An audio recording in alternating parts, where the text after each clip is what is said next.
Fine, I will. But I'm taking my drink mixer with me. It's a blender, which my mother gave to me. I licked it. It's mine. That's not a thing! Stop licking all my stuff!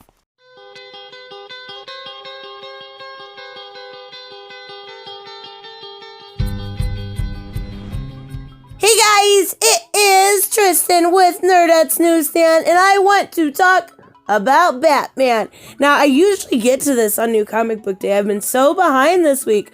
But Batman 86, I did review that. I will put that in the link in the description if you want to check that out. That's what starts this arc. Now, we've got James Tynion coming on from Tom King. So, I was kind of very wary about it. I was like, okay, it's starting off solid, but could that just be me being used to such a crap writer? No! I am not going to lie. This whole video is going to be like the most giant nerd boner ever, because this is one of the best starters to somebody new in a really long time. Now, I will say James Tynion kind of overdoes it with the bat tech, which can be okay. We'll see how far it goes. But I also am getting that detective side back to Batman that I talk about quite frequently because it is part of why I love Batman. There is an intrigue. There is a question left in your mind. And we are getting that again. So this is 87. It is by James Tynion. And we do have a new artist on it. And the last time it was Tony Daniels. This time it is Gilliam March. Now, I'm not gonna lie, I love Tony Daniels as an artist, but this Gilliam March made me feel like I was more in the story. I actually think it's better for Batman. I love this art. Like, from everything to the Danny DeVito Penguin to the Xenomorph Riddler. Everything is spot on the way he does Cheshire. Like, you'll see it all, but it is so good. So this is called Their Dark Designs. Now, we are getting kind of an introduction to the big bad villain that is pulling the strings behind, and this character is going to be called the Designer. I don't think we're going to actually find out who they are until March, but even so, it is fantastic. We see Penguin kind of just losing it here. Like, everybody's dead. Penguin's pissed. What I love about this is it is kind of a throwback with Riddler to the War on Jokes and Riddles. And then if you read Mark Russell's Year of the Villain, which actually wasn't bad when it came to Riddler, you know that Riddler is trying kind of to get out of crime. He can't sleep. He's on these, what are they called? Amphetamines. He's been up for 3 months straight. He is skin and bones. He is trying to figure out the ultimate riddle. And the ultimate riddle to him is solving Gotham. Solving Gotham in its entirety. I love the way he looks. He just looks so crazy. It's perfect. So we find out that Bruce Wayne has donated, and I am going to talk about this cell a little bit. It is a massive cell in GCPD. And last issue, we had these 5. They were captured. My cats have lost their fucking mind. I apologize! Anyways, let's try to continue without any kitty interruptions. If you can hear them in the background, they're kittens, so they just run back and forth and back and forth and back and forth. Anyways, so we have this new type of jail cell. And you won't get to see a picture of it yet, but it's cruel and unusual. We'll get there. Now, Catwoman, I kind of have, like, since Tom King's arc, she has been irritating, and she's not getting any better. She's keeping a lot from Bruce. She knows what's going on. She knows who the Designer is. She knows all of this. It was partially her plan. Yeah, she's not just telling her husband, or not husband, but her man. I just don't understand it. So we have Bullock, and Bullock is commissioner right now. If you've been reading Year of the Villain, you know that basically Commissioner Gordon has been taken over. He is infected. And so we've got Commissioner Bullock kind of standing in. He doesn't like Batman. They don't have the best relationship, but even so. So let's get to this jail cell. And like I said, it was donated by Wayne one of the Wayne corporations. it basically holds them completely immobile. This would never fly. I'm not trying to side with villains or anything, but this shit is cruel and unusual punishment. They can't even move their head from side to side. Like, quit playing. Batman wouldn't do this. I'm sorry, you might as well just kill them. If this is how you are going to make them live out the rest of their life.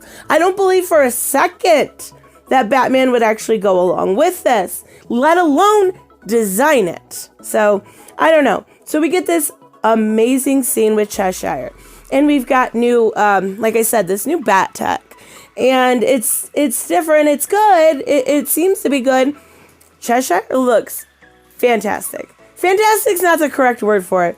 She looks hot as fuck. Like, I love her. It's because he did figure out, like, that she was made of clay. That really wasn't her. This whole thing is being set up, right? So, he goes after her, and I love, like, I kind of gasp at this part. She's on top of him, basically, and then a fucking semi comes. Oh, brutal. Like, hit right in the back. That's brutal. But then we've got Bullock up with the people, with the other, captives that were captive last time. And obviously, we know they're not going to escape. What I liked about it is when it comes to Slade, obviously Slade only kills or gets hired, but he's a mercenary for his own well-being. He only does it to benefit himself. He's not doing it to benefit anyone else. So going after Batman would be silly because he knows it's not going to happen. But it wasn't the fact that the price was right this time. It wasn't a price at all. It wasn't money. It was something else. So I am curious to see what that something else is. It should be good because it's gotta be good, right? So we don't know if actually Bullock lives. I mean, I'm sure he's going to. And this penguin, so fantastic. Like, I can't say enough good. And I don't want it to be because Tom King's run was so bad, but I finally feel like we are back to the point where Batman is the best of DC. Now, I will say that Red Hood has honestly been the best consistently. I haven't had any issues with Red Hood. It is my favorite comic at DC right now, period, and has been for nearly 2 years. But Batman is getting back up there. We are finally getting James Tynion writing this, and he worried me there for a while. When he was first announced, he did that whole, like, I'm bisexual thing, please look at me. No, we literally don't care. You are doing your job. That's what matters. You are making me want to read Batman again in so many different ways. The only thing I can say is I do hope he doesn't rely on tech too much, and I do hope he brings, so in 86, if you didn't see my review, there was some really good dialogues when it came to Alfred in the morning of Alfred. Alfred's death is so fresh, and he was such a big part of Bruce's life that there would be still mourning. I don't want it to feel like Alfred died. One issue we mourn and he's gone. So we didn't get any of that with 87, and it was action-packed, and I understand why. But I don't want it to go for another 5-6 issues and have Alfred's name never mentioned again. Now, I don't actually see that happening, but I just don't want it to get to that part. But I do. I love this. I absolutely... I can't say enough good. It's fantastic. Like, this is one of the best recommends I've had in a really long time, besides, like I said, Red Hood.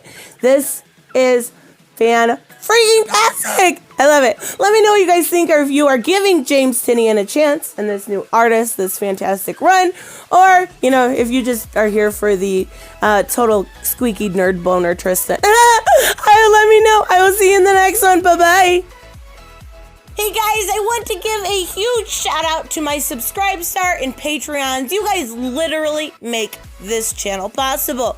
Black Knight Fool, Brucey, Chris C, Dave Ross, David L, Jeffrey Allen Carnes, Sanjuro, Jeremy Burtz, Joe Bustify, Kato Round, Magical Exotic Diamonds, Mighty Pauls, Mike Buckner, Robert, Steve Glasker, Timothy French, Alice Matt Films, Alexander Trapp, Way Else One, and Troy Reiser.